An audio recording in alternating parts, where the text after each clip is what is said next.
రవాణా శాఖలో ఎంవీఐల పనితీరుపై జిల్లా కలెక్టర్ పమేలా సత్పతి అసహనం వ్యక్తం చేశారు.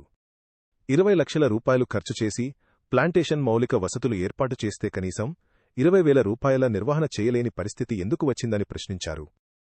రోడ్డు భద్రతా మాసోత్సవంలో భాగంగా నేడు కరీంనగర్ జిల్లా తిమ్మాపూర్లోని ఆర్టీఓ కార్యాలయంలో నిర్వహించిన కార్యక్రమంలో జిల్లా కలెక్టర్ పాల్గొన్నారు. ఈ సందర్భంగా రోడ్డు భద్రతపై ప్రజలకు అవగాహన కల్పించారు. కార్యక్రమం అనంతరం ఆర్టీఓ కార్యాలయ ప్రాంగణంలో ఏర్పాటు చేసిన చిల్డ్రన్ పార్కును పరిశీలించిన కలెక్టర్ దాని నిర్వహణ సరిగా లేకపోవడంపై తీవ్ర అసంతృప్తి వ్యక్తం చేశారు.